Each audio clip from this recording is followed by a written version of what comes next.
Technology in homes can allow for so much more than just video door phones and apps. What if your home was your virtual companion, that is an intelligent assistant that can do everything according to your preference regardless of where you are across the globe? From waking up to sleeping, from entry to exit, from a home party session to a work at home session. BlueNext technology at Purva Atmosphere from Puravankara World Home Collection has you covered with the smartest homes that take care of safety, health, efficiency, and intelligence. The concept of a smart home needs to begin from the construction phase itself and not as an afterthought or aftermarket solution that has been retrofitted, as that will result in a lot of inconsistencies and problems. To avoid such problems, Puravankara has made sure to install high-speed fiber optic cables to ensure a smart and seamless smart home experience with BlueNext.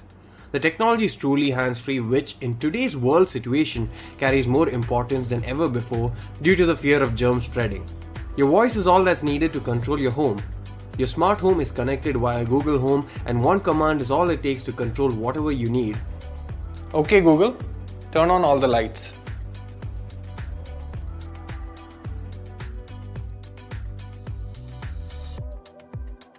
But with that said, you don't even need to give commands, as BlueNext is smart enough to know your likes and automates most procedures. For example, once you get up, the geysers can automatically be timed to turn on, and the bathroom lights also turn on automatically thanks to motion sensors, which are also available in the foyer. You can control everything from lighting to the curtains to the geyser, as well as other smart appliances in your home by using just voice commands and the application. One of the advantages of home automation, for example with the bathroom lights that turn on and off automatically, is that it's eco-friendly and also prevents any bill shocks. The AC temperature can also be regulated automatically based on your preferences. Okay Google, turn off the AC. Turn on the AC. Alright, turning on the living room AC. Okay Google, good night. Good night, BlueNext. You can give one single voice command when you leave home, for example, and that will allow you to shut down everything at home except appliances like the fridge that require power, and this prevents overuse of electricity as well. And even if you aren't at home, the advanced biometric system allows you to give your maids or friends or relatives access to the home from anywhere in the world after verifying the identity on the video door phone. Hello. Hello, I'm opening the door. Okay. The door is now open. The kitchen tap is a friendly and safe place to obtain drinking water thanks to the advanced filtration system, and you even get gas leakage detection. Regardless of where you are, you have access to the same high-speed Wi-Fi thanks to the built-in Wi-Fi boosters, and this also means that you get access to the plethora of information that Google can provide you, such as traffic and weather updates, access to your favorite music and more. Okay Google, set a timer for 5 minutes. Sure, 5 minutes. Okay Google, play Purva Atmosphere videos. Okay, playing Clever Atmosphere videos from YouTube on Living Room TV.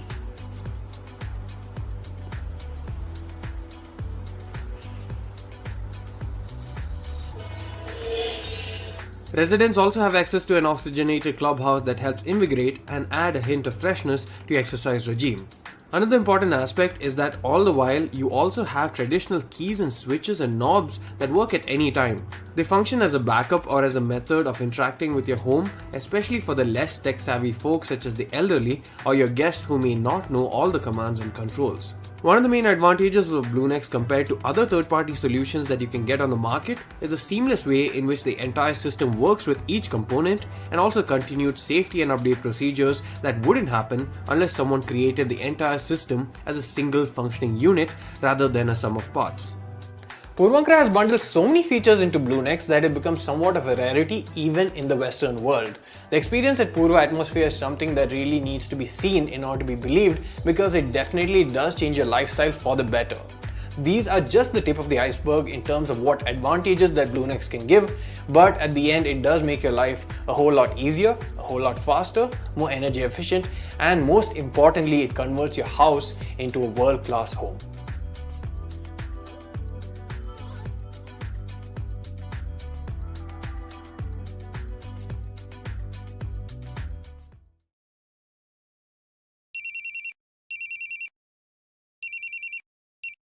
Hello.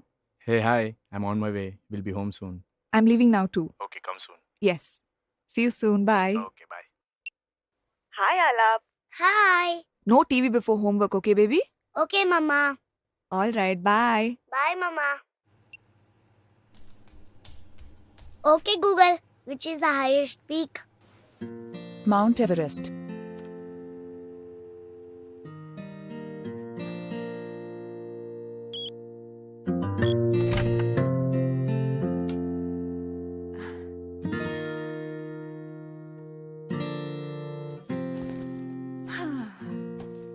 Okay, Google. Play jazz music. Alright, try this jazz music station on YouTube Music.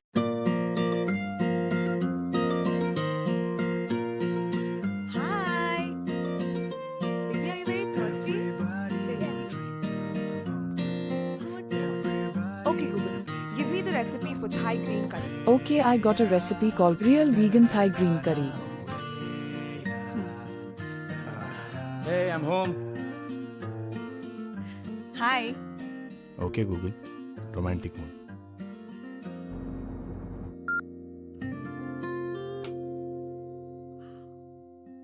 Okay, Google. Play cartoon on bedroom TV. Sure, here are cartoons playing on bedroom TV.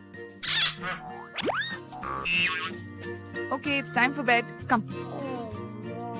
Good night.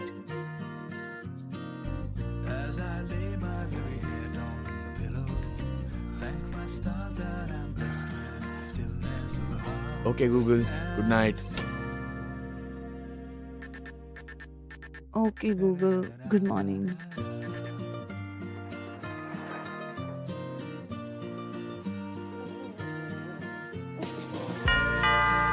at the front door.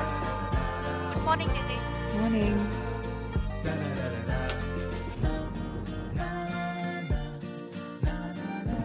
I love my Phoenix home.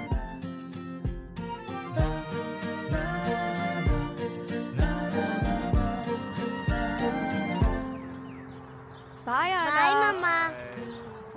Bye. Oh, by the way, did you remember to switch off the geyser? Impressive.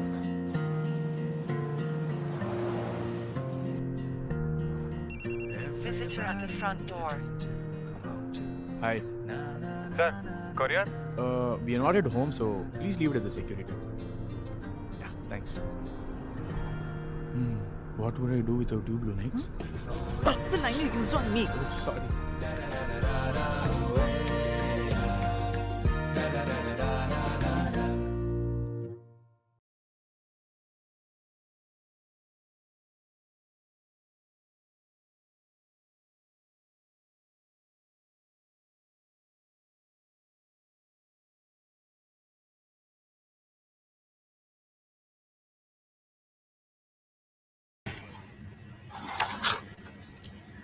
Hello to everybody. We are back again with a brand new episode of On the Record Decoding Reality. A big welcome to all of you if you're tuning in for the first time, and hola if you caught us 2 weeks ago and are joining us again today. A little background on what On the Record starts for. What we're trying to do is create a platform which has transparent and credible information for all the home buyers out there, especially the new age home buyer that has come into the market in the last 3 or 4 years. So what we do here is we are curating a bunch of questions that we have received repeatedly from our customers over the years, and we are trying to ask experts in the industry if they can shed light on it and give us answers. I'm Manola Jaker, and I'm your moderator for the evening. Before I start today's exciting episode, Is Your Home Smarter Than You? It's a pleasure for me to invite and introduce our very, very esteemed panelists, starting with Husma Rahman, who is the Principal Creative Director at Fulcrum Studios, headquartered out of Bangalore. Hello, Husna. I would also like to welcome G. Mohan, who is the Chief Business Officer at Sylvan Innovation Labs, also headquartered here in Bangalore. And my colleague, Abbas Ali Yukuboy, who is the Head of Design for the Purvankara Group. Hi, Abbas. So, as the name suggests, we are going to be talking about smart homes today. What comes to mind when you hear the term smart homes? Do you immediately visualize a completely automatic setup, a futuristic home, things flying by? But we all on this panel today share a common belief that while automation may be a core component for smart homes, what it does is it invites and it simplifies human life. It gives us the convenience of time, and that's what smart homes do. While there's overwhelming literature and buzz about smart homes and what it stands for, it's natural that all of us have a lot of questions, and it's very natural that all of us might be a bit confused. So we're very lucky to have these three experts here, stalwarts in the industry, to tell us about it and maybe decode some of the mystery behind smart homes. So I'm going to start with my first question, and I'm going to open it to all of you all in the panel. Husna, if I could start with you, and then I'll move on. What does the term smart home mean to you, Husna, as an experienced architect? A smart home is one that facilitates an easier life. I think it plugs into your lifestyle requirements and answers questions about what are fundamentally important aspects of a home to you. And also, one must remember that this question can be answered by various people in various ways, because each one has a different interpretation of what they believe their home should and must be. So when I sit across a client, I'm always amazed at the diverse opinions I receive. Some people are very much into the way that the home provides a safe environment to them. So safety is an issue. For a lot of people, it's the aesthetic where it comes to lighting and being able to, have different moods at the touch of a button. For a lot of people, it's technologically driven. Being able to access their home even from their office and being able to see who's entered the home, the biometric pass in, just being able to, put your geysers on from outside. So being able to control your home from wherever you might be in the world, including in your own city. And so it's a home that makes you feel like you are completely uh, in sync with your requirements, and everything that you want out of your life is being beautifully streamlined by you by this mechanical automatic process. And I think as long as it's not smarter than you, we are doing good. Yes, we are. As far as we are the masters in our house. Thanks for that, Husna. Mohan, if I could come to you, and at Sylvan, you guys are at the cutting edge of technology. So when somebody comes to you and says, Mohan, I want a smart home, what does that mean to you? Yeah, thank you, Minol, for having me on this panel today. See, as a manufacturer of smart home devices, right? We started off saying that we'll make the purpose of home automation or smart homes is to make your home more safe, more secure, more convenient for you, right? It's an enabler for you to live your life comfortably, right? To be secure.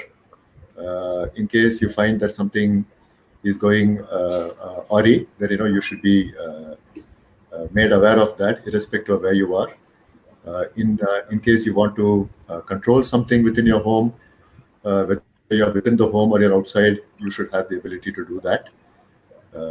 In case there is somebody at your door, for example, and you're attending an important meeting, but the person who has come there is also equally important for you. You should be able to see who that person is at the door, and you should be able to get that person into your home, right? I mean, these are some examples of various things that could make the home more safe, secure, and convenient for you. These are just some examples. There's a lot more things that a smart home can do for you, but I'm just giving you, a glimpse of what we at Sylvan Innovation Lab started off when we decided that we will, get into smart homes. Safe, secure, and convenient. Three things that everyone who wants to buy a home is looking for. So thank you, Mohan. Abbas, I know you and I have had many discussions about our interpretations of smart homes. Do you want to tell me what you personally think? Abbas, you're still on mute. If I could request you to unmute yourself. Thank you. I think smart homes, like Husna mentioned and like Mohan mentioned, it will have different levels. So when we look at it from a development perspective, it will go into various levels from smart amenities to community to connectivity. And I think that's what's most important today on seeing the entire spectrum of smart. Because at the end of the day, a smart home is something that's connected inside out and not just on the inside. So it's not just only tech, but it's a lot of other conveniences that are bundled together, that are put together. Eventually, when you say smart, you also start to move towards efficiency. So some things that make you more efficient, that kind of entirely, drive that efficiency for you, take time away, which today is a luxury, itself is an offering. So I think from that perspective, for me, smart is what would make it more efficient and what eventually communicates and brings the entire, things that are distant, things that are tougher to achieve, makes it much more simpler and much more achievable in a much more efficient way. So that's what we would actually target from our perspective to ensure that that's how the customer reaps the entire benefit of that smart application, of that entire smart home package. So that's what I think most people should aspire for in order to ensure that it is end-to-end connectivity. No, thank you for that, Abbas. You used a word called simple, and this is, I think, all of us in the industry are trying. This is our main motive, right? We want to make a home livable and simple and happier for our customers. Husna, if you allow me to come back to you, something you said in your opening statement about smart being more. It's about your space, it's about your living area. So I know that one of your beliefs, and I've done a bit of reading and read some interviews of yours where you've spoken about that the first steps towards probably a holistic smart home is how we work the space in our house. So is there something that I could do in my existing home, other people can do in their existing home to start working towards that direction? How do we utilize space properly? We utilize space properly by understanding first who we are and how we want to live our lives. We also understand the aspect of the spiritual aspect of design, which is that it can be transformative. It can compress you, decompress you. It has the ability to make you emote in different ways, and that is the one thing that I like to focus on with design. I like when people move through spaces, they're not merely walking from one room to the other, but there are in fact transitions. There are pauses along the way where people have the time to inadvertently, effortlessly meditate, reflect, think, be bigger than their being can be. And that only happens when the home allows for these interesting moments of virtual levitation. So I think when planning a home, it's not just a sequence of functions like your bedrooms, your kitchen, your bath. Of course, you have to work with the essentials of our existence and what our bodies and minds need. But I think our spirits need to be catered to as well. So for me, I start at that point of the intangible, of the unexpected, of the unthinkable in the typical material sense of the word. So spaces for me are a lot more than just functions. They don't just inhabit our bodies, but our souls and spirits. So I think that it's a very profound question, and I can talk about that whole aspect for a while. But suffice to say that, and in today's time, I think it's even more than that, with COVID showing us that our homes are our castles, and everything that we now want out of life has to be encompassed within that domain. So I think the ask has gone up. I think people have to have a space for exercise, for work, for meditation, for children's schools, and all of that within our zones. So I think the brief has only gotten tighter and the challenge is higher. That's beautiful, Husna. I mean, I could hear you speak about how so the age-old cliche that the home is a reflection of us stands true, right? It should embody what we represent. Thank you for that. Mohan, if I can come back to you and also to pick up the thread of your opening preamble where you said simple, secure, convenient, safe. if somebody comes to you and says, Mohan, what's a good starting point for me to transform my home into a smart home, or to what are the first things I should look for when I'm purchasing a smart home? What would you say to that? That's a good question, Minol. See, I think our other panelists, Husna and Abbas have mentioned, different people think about smart home in different ways, right? So ultimately, it depends on what they're looking for, right? So, for example, we mentioned about the safety aspect, right? So if someone comes to you and says, "Hey, I want to start off having a smart home, but I first want to make it secure," then we can look at devices that can actually tell you who's at your front door, right?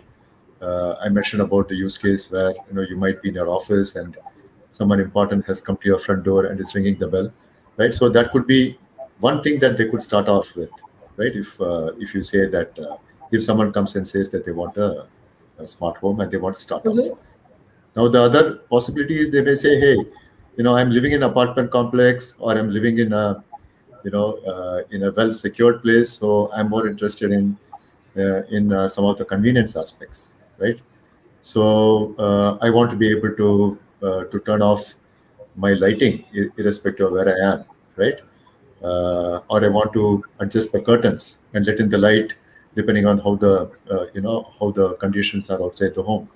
So they could start off with that, right? So ultimately, it's the convenience aspect or the safety and security aspect. These are the two key things that we are looking at. Depending on whatever they want, we can let them in at the right point. Right? I'm just giving you two examples. You can do a lot of host of other things also. You can control your air conditioners, for example, right? So that nobody's there in the room, the AC is automatically turned off. All those kind of things are possible, but I would say that they are little more refined requirements, right? I would put the two basic requirements as safety and security and the convenience aspect. Either of these two things, if someone wants to choose, that would probably be the best possible starting point. So, Mohan, just the thought of, you're coming home from a long day, and if you can turn on the geyser before you actually reach home, so you don't have to wait because the extra 10 minutes before you can relax. I think for me, that's already a selling point in a smart home, that my home is waiting and ready for me. Abbas, again, just to pick up from what you spoke about at the beginning in terms of that a smart home doesn't necessarily mean tech. There are a lot more things to it. What are these other things, and can developers infuse it in their projects while being cost efficient and not being, digging into the pockets of the customers? Sure. I mean, if you look at it, a lot of the developers actually have been doing this unknowingly, if I should say so. And smart in development has been spoken today, but I want to say that it actually found its roots a long time ago. So I think at some point, Mohan will agree with me that you first saw the first shoots of this when we actually started to implement a building management system, and you started to see how different parts of that building were integrated onto one platform from a property manager's perspective in order to give them that efficiency, in order to be able to do it all together. So unknowingly, there was an element of smart that was already going into developments just from a pure hygiene perspective, from a perspective that this is a must have, right, in order to drive efficiency on the property management perspective. Slowly and steadily, what's happened is a lot of, if I should say, a lot of integral parts of construction, whether you take it as pumps, you take it as elevators, you take it to CCTV networks, all of these are already starting to have capabilities that run onto an IoT sort of a platform, which automatically have the capability to have them integrated for smart platforms. So knowingly, unknowingly, in many ways, you're already ready. It's just that one step forward in order to integrate it together, and you're there. So if you ask me from a cost perspective, it is not a steepingly high cost in order to do that. It's just the thought process. It's about the selection of the right criteria, and I think you're going. So it's, if to answer your question in one simple line, Yes, it is cost effective. It is possible to do it. The question is, at what level do you want to start or stop? That is obviously a project related, micro market related discussion that one can always have as to what level of smartness you want to bring into that development. How much of it can be hinged and grown on as you go further. That's very interesting. So, when you said that the developers have been smart unknowingly, but doing it for a long time, I think from a home buyer's perspective, that's very encouraging that, developers have been thinking from a customer perspective. Abbas, you use words like IoT, which for a lot of people, Luddites like me, it means Internet of Everything, but that's all I know about it. I don't know much there. So I'm going to jump to Husna and Mohan here. Husna, when you're talking to your client, and are they skeptical if you sometimes say, I would suggest an element of automation in your house, and if they are skeptical, what do you tell them to assuage their fears? Should you did? Should I repeat it? They don't, yeah, I don't feel that they're any longer skeptical. Okay. I think that would have happened maybe 5-7 years ago. I think the degree to which they are in acceptance of it varies, and there are different layers of automation. How far do you want to go to call your home a smart home? And that is an entirely personal choice. So it then allows the person to investigate the options available, which can be as immense or as few as they require. And also, in terms of the ability to have your switch buttons, your panels, do you want to control it in a way that is seamless and across the board, where you can have your music, you can have your lighting, your security, you can have your shades, your curtains moving. You can go to the extent of having little buttons on dogs so that if they're in the vicinity, you know exactly how to track them and where they've been. So the technicality of this is now reached a level wherein people can pretty much have a wish list and say, this is how I want to live my life, and have people plug in all of those choices and requirements. So now it's just a matter of sitting across with a client and not convincing him that it's a good option, but understanding their life patterns and their willingness, their propensity to be able to take him into this arena in a manner that doesn't overcomplicate their life. Simplicity is a really key word here. And we are from the generation where we used to walk into a room and switching on a light. Yep. Then to fumble for maybe a remote control or have a day when things are going a little awry. So just simplicity, having a manual overrun, just making sure that the human quotient, which is very important, the human experience dwarfed by the automation, that you still feel in control of your space and that it's working for you rather than the other way around. No, and that's why when we were thinking of this episode, Husnain, everyone said, Minol, do you want to name it? Is your home smarter than you are? I said the point I want to bring across is it's not going to happen. You are in control. The human quotient will always remain. And Husna, you just validated my point for me. So thank you there. And Mohan, we've spoken about this when we have met. I think I just want to directly ask you, people say, okay, if I have a smart home, my data is not safe and all my contacts will be read.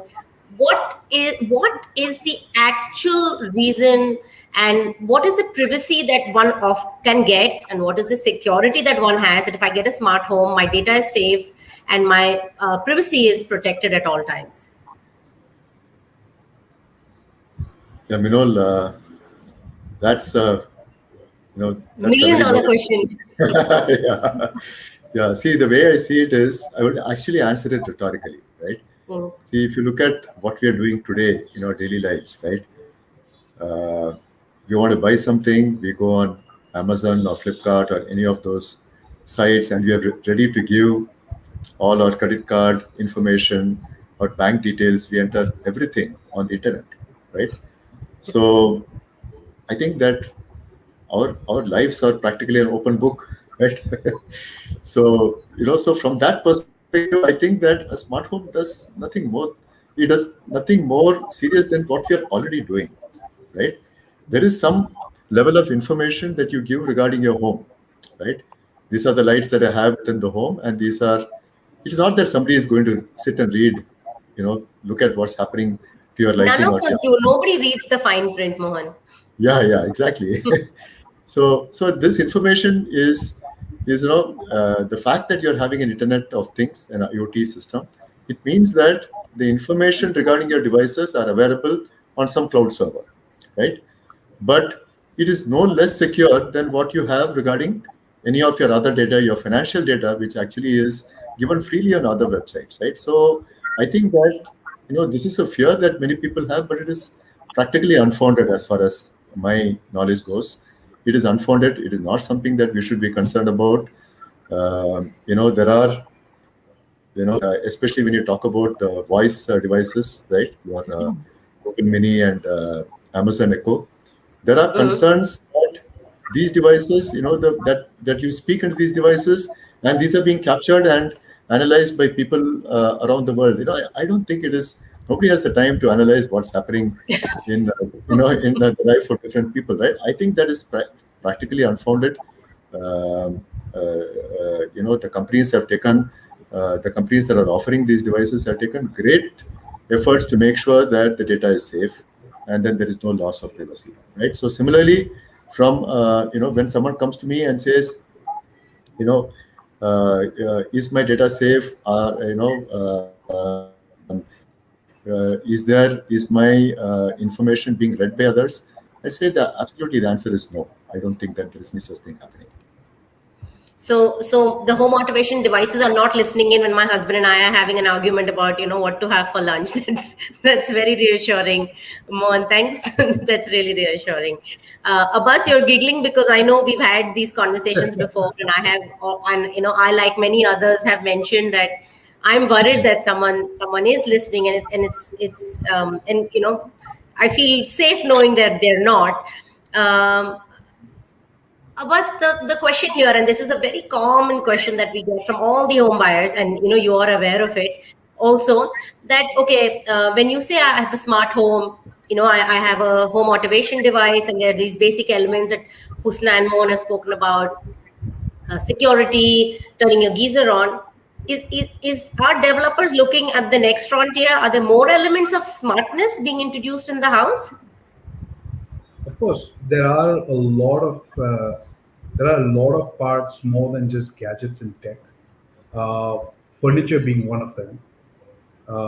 Smart furniture is an increasingly growing market. Okay, and the reason why we say that is, from if you look at it from a holistic perspective, here is your chance to get different elements of luxury, and I'll tell you, and I'll substantiate that to you from a perspective that you don't necessarily now have to have a separate study room when you can convert a particular room for a particular function through a furniture piece that actually gives you a dual aspect. So Okay. you're not letting go of the luxury quotient, you're still getting multiple uses. And this is how smartness will work. So I go back to what I started off this conversation with, where we spoke about efficiency. And this is your efficient use of real estate. This is the place where you're efficiently using your space, but not letting go of your needs. And I think that's where the true smartness really lies. So, and when you get it along with professionals like Husna, who can give you smart ideas on how to cultivate the space within those parameters, not letting go of any requirement, with space not being a constraint, I think that's when you've hit that smartest element. Tech for me is something that is also an enabler that kind of will simplify things for you and will kind of reorganize things for you, will enable you to do things faster. But space as such, all right, is very important where you use it. And in today's day and age, right, with things and commodities getting more expensive, we all know what that price is. So if you are able to do that, I think that's the penultimate spot in efficiency, where you are able to get a lot more bang for your buck.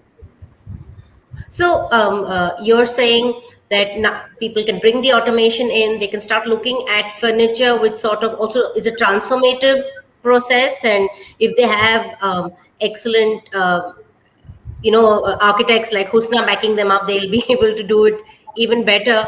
Husna, that makes me ask you that if people are choosing, this transformative furniture, if people are choosing this transformative furniture, in addition to, the next frontier of smartness, they can do it without compromising the aesthetics of their home, right? There are ways to bring in beauty. Oh, yeah. I think sometimes the creative levels rise when the challenges call for it. And I think a kinetic space is what we call it, when it's what you see is not all that is. It goes beyond what we perceive. And things can be transformed, things can be used in really clever ways to facilitate more than one function from that. And as a principle, we integrate that into our design in a large way, wherein rooms can just be opened out, closed and opened, so you have degrees of privacy when you need it. And then you can completely make it part of the actual space when you have a requirement for one larger zone. And I think in today's life, all our functions are ambivalent. Not everything fits into a checkbox, where you tick it off and say, okay, here's where I eat, here's where I sleep, here's where I breathe. Everything has kind of come together in a really beautiful uh, patchwork of ideas. And we're not just ourselves. For the most part, we have the overlapping requirements of kids and husbands and extended family. So I think rooms that allow for more than one function are the way of the future. And if for no other reason than the fact that in the most basic level, they get boring. Even if you have a huge home which can do different things, you need to have the home interpreted for you to suit your mood, your pleasure, and your identity. So whether it's a desk that comes out of the wall in a way that's you don't even see it when it's there, but then it just pulls down and it can open into something which is almost magical. So these kind of Wow. James Bond ideas of pivoting doors, which don't look like doors but kind of enter into spaces that exist, and just the ability for furniture to be modulated, so you can have a living room arrangement when you're entertaining, but it can clean up and become just an open space if you want to do a spot of Bharatnatyam.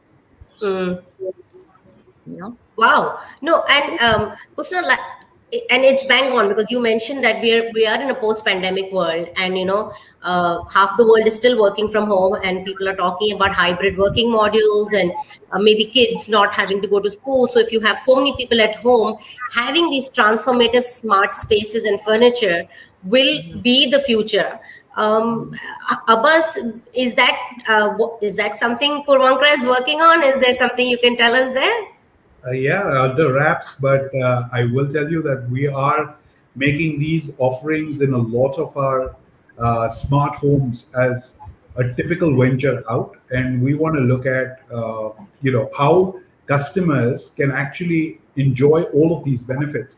In fact, another point that I also wanted to bring up is uh, how developers and how people are going beyond now in order to stitch communities together. And here's where the real smart piece also lies, where now projects are coming up with their own apps, right? We all love our apps ever since the smartphone. So that's one other piece where the phone actually moved to a smartphone because of the capability of apps. And now every community is starting to have its own app. And this app is where actually all of your smart integration really works out together. Very interesting concepts coming your way through this. Apps that are linking up to third-party users, apps that are linking up to Uber. So, when I'm in my community, I want to pick up an Uber. I do it out of one app. Uh, Apps that are actually, and very, very conscious towards the environment. And the reason why I say that is that here's where we're going to in the future. We're actually going to have, let's say you live in a community which has 500 homes, 600 homes.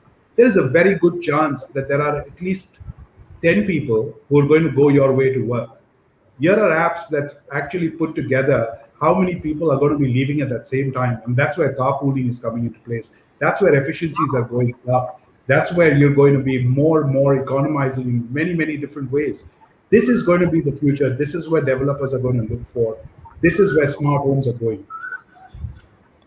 That sounds brilliant. That sounds like a scene from a film. A Yeah, bus, like, I'm able to do all this, and I can also make friends on my way to work. And absolutely. okay, Absolutely. In fact, people with similar interests will now start to connect. So let's say golfers will now start to know who are the other golfers who are in that community. You don't have to wait to make those friends. Those are going to be the interesting pieces that are actually going to come up in communities, and those are where the real smart communities will lie. no, and you're right. The word community, and that's what we all who live in homes, we live in a community, and all we are doing is we're building communities, we're stitching networks, and if we can bring this feeling of oneness, when you go back home at the end of the day, you go back happy because you're going into a community that is nurtured. I'm very conscious of time also because you guys will be happy to know that we have many questions coming in from the audience. Obviously, you guys have piqued everybody's interest, so I'm going to try and pick and choose the most important ones. But Mohan, before I jump to the audience questions, another question that we get a lot from customers is this energy efficient? A smart home, will my bijli ka bill suddenly become double? Yes, no, definitely your energy bill is not going to become double. As a matter of fact, I think that what a smart home can do for you is to look for ways by which it can do things that a normal homeowner won't do, right? Like, for example, say the biggest guzzler of electricity in a home is your air conditioning, right? And so if you were to live in Bangalore, I think that most people don't use ACs. But if you were to be in Chennai or in Delhi or Or even in Bombay? Bombay, yeah, or Bombay for that matter, I mean, a lot of money is going to be spent on your air conditioning, right? And your smart home can detect, if you're in your room or not, set the AC temperature appropriately. The moment you leave your room, it doesn't necessarily switch off, but it can set the AC to a slightly higher temperature, right? So that, when you suddenly enter the room, there is not a, and suddenly the AC were to come on, you will get blasted by a sudden, you will get blasted by a sudden blast of cold air, right? So instead of doing that, you can set the temperature to something that is slightly higher than what you would normally be comfortable with, let's say 26 degrees or 27 degrees. And the moment you were to enter the room, the temperature were to come back to 24, right? Which is usually the temperature at which most people are comfortable, right? So you could do things like that, which normally a homeowner will not do, right? So by setting the temperature to a higher value, actually you're saving energy, right? So every degree increase in temperature actually reduces your electricity bill by 2% or 3%, depending on what the air conditioner that you use, right? So you could do things like that, which normally a homeowner will not do, right? Similarly, if you want to use your curtains in a smart way, depending on what kind of lighting is there outside, you can let in light into the room, right? So, True. the moment you were to step into the room and you want to actually turn on the light, instead of turning on the light, the curtains can part if it were to be, during the day, and then the light can come in, right? No, So that will, and so basically what you're saying is what we all believe, that your home is only as smart as you and can never get smarter than you. So you're in control of absolutely, things, you're in control of your electricity bill. And absolutely. I'm getting bombarded by audience questions here, so bear with me while I try and get through them all. I have a quick question for it's directed to Abbas. George wants to know, do Purvankara homes come with smart home technology by default, or are there specific properties that are fully smart home enabled? I think this is the question Mohan and Abbas can both answer, but Abbas, for you first. Yes, there are. Well, it's not a standard offering, but there are specific projects in which we have smart home capabilities. We call it our Blue Neck specs that we combine with our homes. So look out for those when you're looking at it. As time goes by, you may suddenly start to see that it will become a standard offering. But at this point of time, it's there on select projects, depending on select micro markets. Excellent. George, I think if you reach out to the people at Purvankara, they'll be able to direct you better. Or maybe now that we have your details, I'll pass them on, and someone will get in touch with you about that. Thank you. Husna, there is a specific question for you. They said, Husna, I have small children. So what do I need to keep in mind while planning a small home? So this is from Vishnu Priya Narayan, and she has this question about families in smart homes. Okay. So what do you bear in mind when you have small kids? With regard to the furniture and space, is that your question specifically? Yes. The interior? Yes. Well, having a kid of my own, I have to tell you, this is a little secret which I'm letting out of the bag. I had a daughter, and she keeps saying I was a different parent to her as I have been to my little one, because there's an age gap of 15 years between them. So I was a parent who was quite strict with her, but now very lenient with my little one, who's 8 years old, whose name is Ayan. And well, don't let him make your home a coloring book the way mine has become. That's one tip. Okay. But apart from that, what I would recommend is, how old did you say your children are? She hasn't mentioned, but I'm assuming most of these questions that we get are for kids below 10. Okay, then what you need to do is ensure that, first of all, children need space. You know, I had to actually move a lot of things out so that he could feel more like, he could move freely and easily. There's nothing worse than cluttering a home with too many things. So here's when that transformative furniture option becomes valuable to you, because to be able to let them just move unhindered, which does, also makes them safer and make them freer, is a very big priority to me as a mother.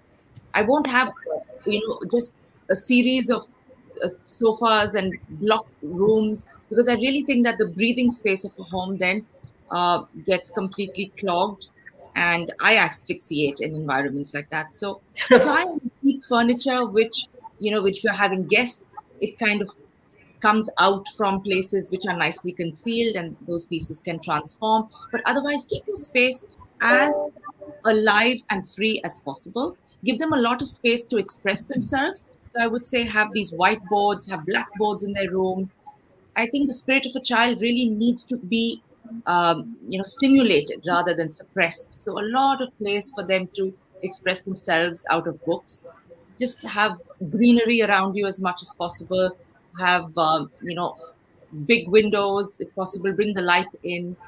Comfortable furniture, which doesn't necessarily have sharp edges, or you're going to be stressed about if you drop something on it. Something easy to clean. Just a happy home, which is, allowing their childhood to blossom. And as adults, we need to kind of come down to that sensibility and allow for them to enjoy it in a way that's unhindered by the adult in us.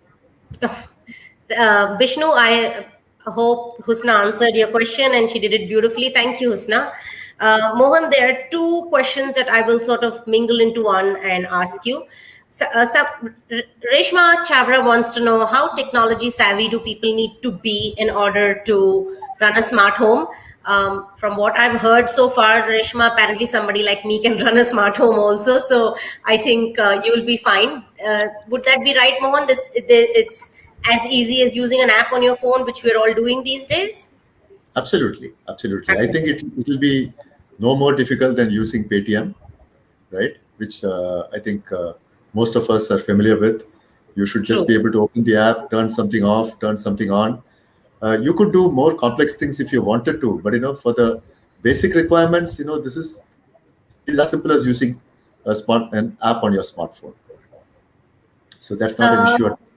And again, if you want to use, sorry. No. Please go on, because what I was wanting to tell Reshma that from what I understand is most of the smart homes actually come with an app on your phone. I think that's something probably none of us mentioned, and we just assumed everyone understood. So Reshma, when you have a smart home, it comes equipped with an app that is as easy to work as 1, 2, 3. So I think that's the point we all probably missed, and that's why Abbas and Husna and Mohan kept insisting that it's simple, it's convenient, it's not something that you have to apply your mind to. I also have another question here from Ratnanjali Singh Mohan. He wants to know that why are we talking about smart houses? What about smart offices? Don't our working spaces need to be smart too? And is that possible? Oh, yeah, absolutely. Actually, since this particular program is about smart homes, we didn't particularly focus about the smart offices. But yes, all the stuff that you can do with homes, you can do with an office. And as a matter of fact, is being done with many of the offices, right? So you have ways by which, your entire lighting in an office can be controlled centrally. I think Abbas also mentioned, right, that people, builders have been working with building management systems for many, many years, right? As a matter of fact, much before the smart home came into existence, people have been having, building management systems, and the smart office concept is an offshoot of that, right?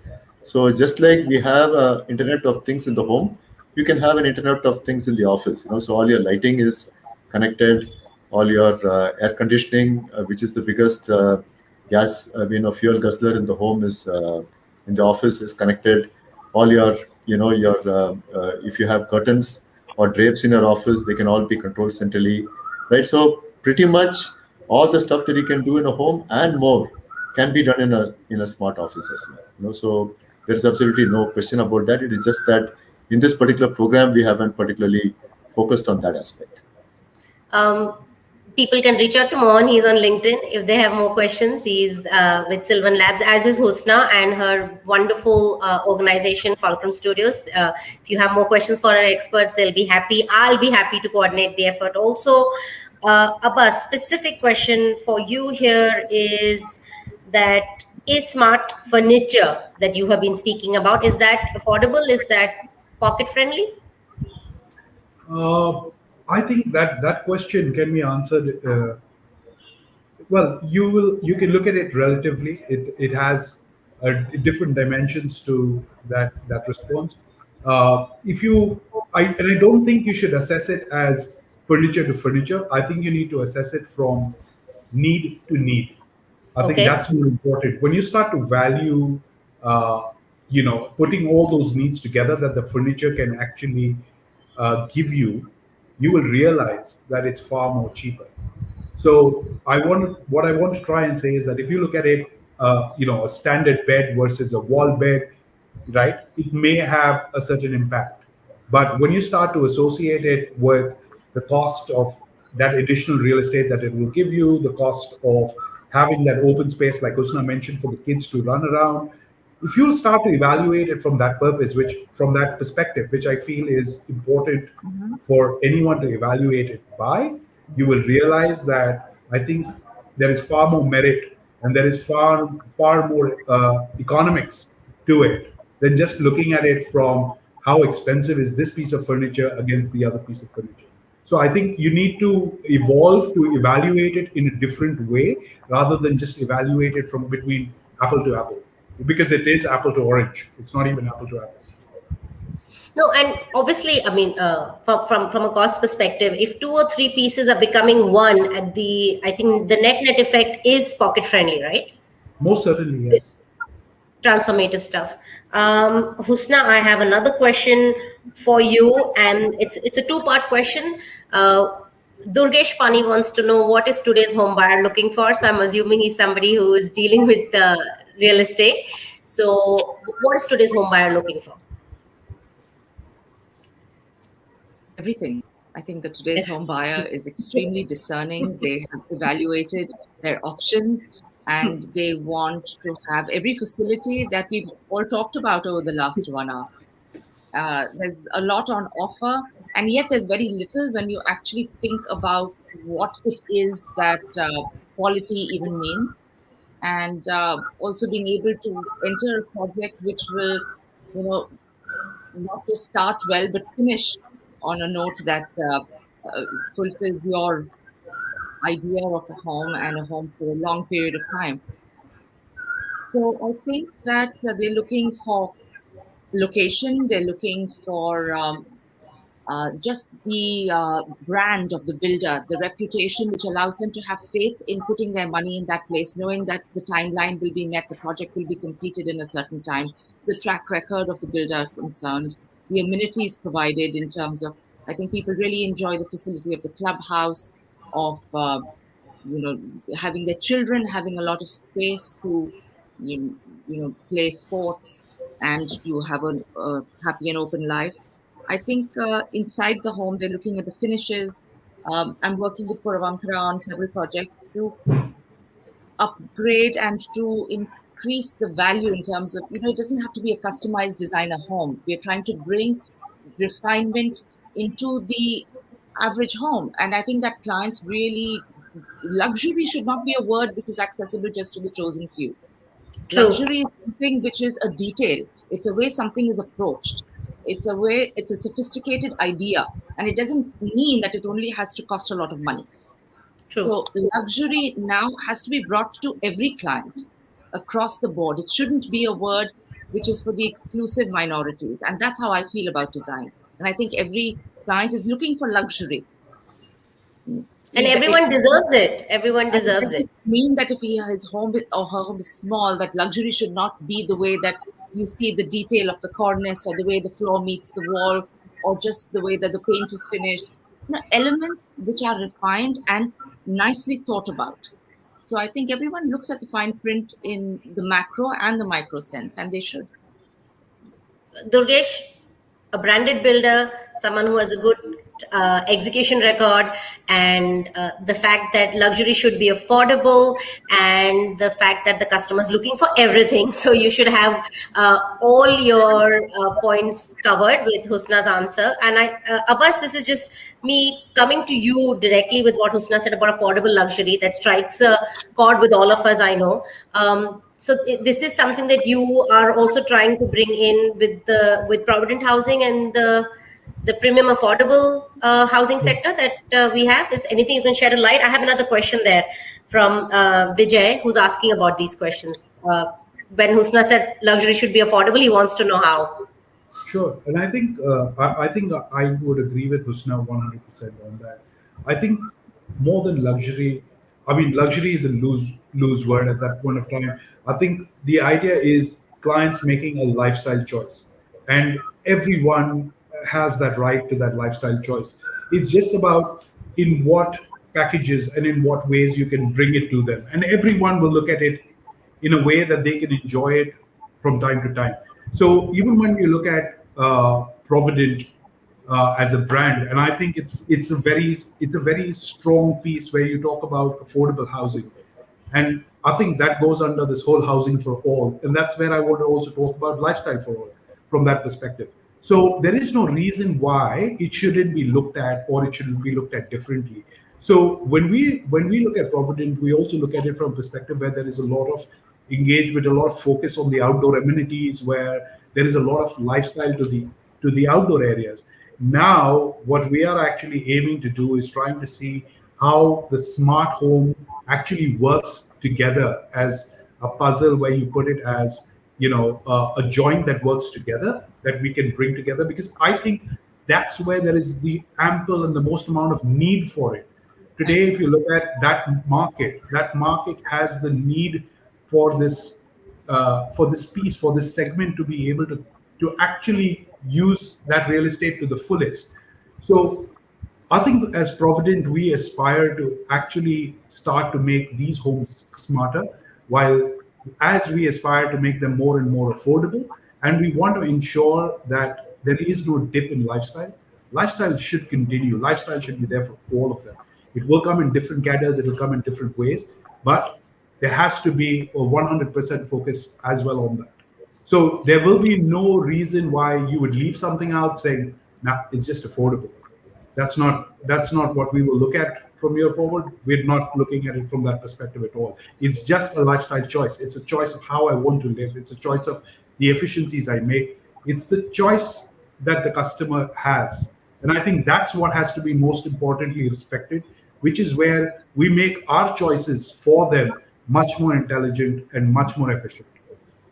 No, and I think that's so reassuring for everyone who's watching in. And I think we have a large number of people because the questions are coming in that it's a choice we make. And there's so much of data out there that they go out and research. You realize that these things are affordable. Mohan, I have two questions here for you, but they're repetitive. So I'm just going to ask the one from Vijay Alexander. I'm preempting that he's an engineer because he wants to know that in a country like India where we have electricity cuts and power surges, does this impact the smart home devices? Will they get spoiled, or how do you protect them? I think that's a very relevant question, actually, Minol. Many devices do get spoiled because of current sudden voltage surges, and there are a lot of strange electrical problems going around. But normally, what we do at Sylvan, whenever we make these home automation devices, is to make sure that they're protected against all these kind of electrical problems. So basically, it comes back to whether the devices have been designed to work in a clean energy environment like in the US or Europe, where you don't expect to have any of these kind of problems, or whether they are been designed to work in a place like India, where you know that there are all kinds of problems that happen, right? So I think that the way that we look into this is to make sure that everything is designed from scratch, right? We design all our devices, and we make sure that there is ample protection against all these kind of voltage problems. I have another engineer friend who has chimed in and asked another question to you, Mohan. It's Heyman. Heyman Gole wants to know how difficult is it to make his standalone ancestral home into a smart one? Yeah, that's also something that we see very frequently. Many people have an existing home. It's probably 25, 30 years old. And, is it possible to retrofit the devices into that home? Absolutely. You can retrofit an existing home. All the devices that we make are wireless devices. So there is no need of any new wiring to be done within the home. As long as you have good Wi-Fi coverage within the home, right? Which you do for your own use, right? Because you want to make sure that you can access the internet whether you're in your bedroom or in the living room or anywhere else within the home. So as long as you have good internet coverage within the Wi-Fi coverage within the home, you should be able to set up a home you should be able to retrofit the devices into your home so that you can have all the features that you want to.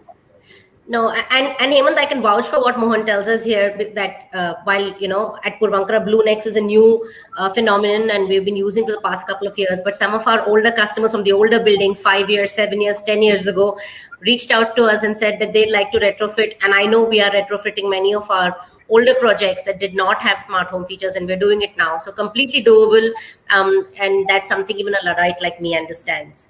Husna, a question for you is from Gurvani Bhatia. She wants to know that when you're talking about smart homes and smart furniture, transformative spaces, does that mean that we have to give up on our traditional homes and our traditional designs and the way our homes are set up that has come down to us with Indian cultures? No, I don't think you have to give up on anything. You just have to evolve into a newer space. You have to never let go of who you intrinsically are. That would not be an option at all. It's just that the world has changed and we need to move alongside it in order for it to affect our lives in a way that's sweeter and smarter. So, please remain in your comfort zone. And if you're traditional, then make sure that that sensibility carries forward. But adapt and adopt from the world. There's a whole host of opportunity to make things, uh, you know, assist your life and to make it, in every which way, touch you in a way that uh, affects you in a very positive way. So sieve everything, analyze, study, and don't just feel like that's the way forward. That's the way you need to go. It has to be an individual choice. So constantly ask yourself the question: does this make me happier? Does this make me smarter? And if it doesn't, then choose not to. Does this spark joy? If I was to quote Yeah. Marie Kondo. Yeah.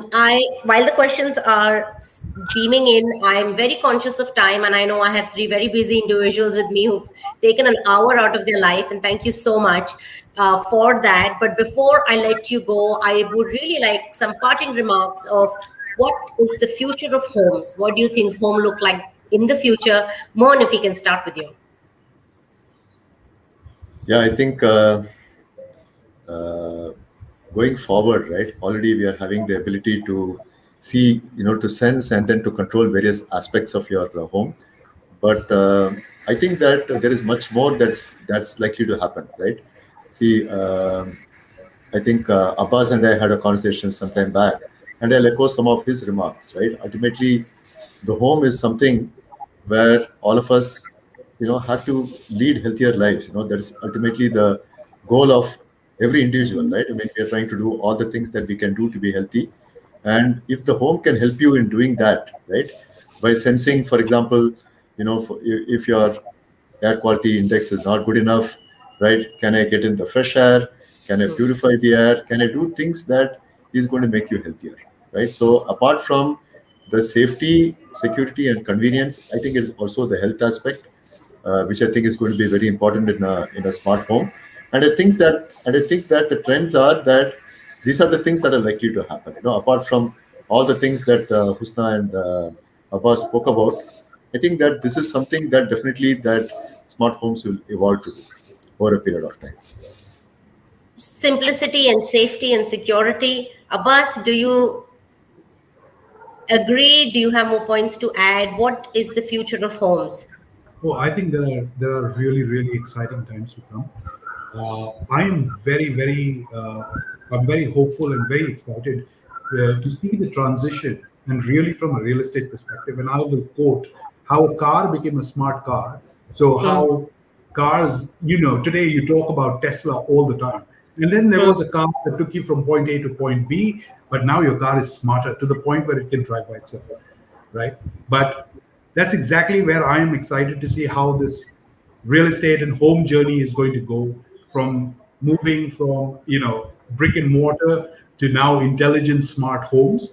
But I think things to come are going to be enablers from machine learning and AI, where you won't even have to touch a button. You won't even have to look at the app. Through your patterns and through your lifestyle patterns, things will start to move in place automatically. And I think that's where smart homes are going to go in the future. That's where most people will aspire to be, where it integrates into your life automatically and seamlessly. I think that's where we need to go. That's where it will go in the future. So, really looking forward to these exciting times, and it's going to be very, very interesting.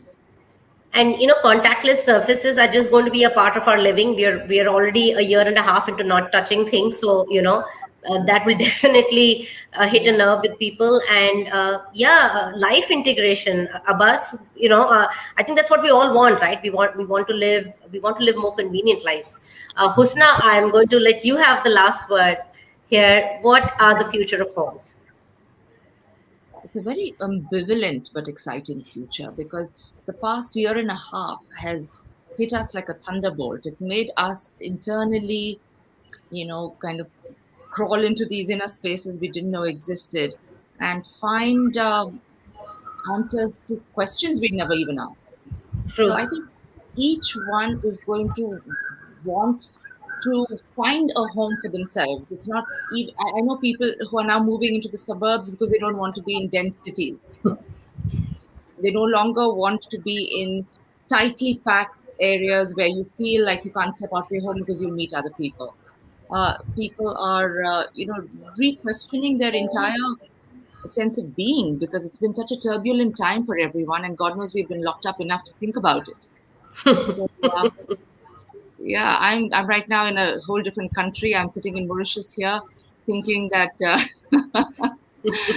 home should also be away from home. So, So, see, and also, smart technology brought you to us, so that's already yeah, validating its existence. that's true. It is already doing that. So I think we all explore what our home could and should be, but they have to be spaces on a fundamental level which allow us to remain human human, as much as technology brings our lives convenience and simplicity, I think that it also must, it's like an airplane. I was talking to a pilot friend yesterday, and as sophisticated as airplanes have become, autopilot is just something to enable and assist a pilot, but it can never replace the human experience. So we must keep that at the forefront, and we should always realize that it is what we want it to be, and we must determine that based on our independent experiences, our childhood, our memories, our ambitions, and the future of where we want to be. It's a very personal thing, and we mustn't also get completely convoluted with the crowd and say this is what's happening in the world. I believe people have to make conscious choices. So I advise everyone to find what's right for you, and I think that is the key to uh, interfacing with technology rather than letting it mangle your life. So find who you are, and everything else comes very easily after. Thank you, Husna. Thank you to Mohan, to Abbas, to Husna for taking the time. Viewers, you heard them. Your home cannot be smarter than you are. You are the smartest person in your house at all times. It's simple, it's secure, it's convenient, it's what you want it to be. Don't lose sight of yourself while you're thinking of a smart home. It's your home, it's your choice. So thank you again for joining me today. I would also like to wish all our viewers a very, very happy Eid Mubarak to everybody. Thank you for joining us on a holiday. And while we're done with our 2 little episodes in July, we'll be coming back to you in August, on the second week of August. So until then, on the record, Decoding Reality will be back. Keep watching. Thank you. Thank you.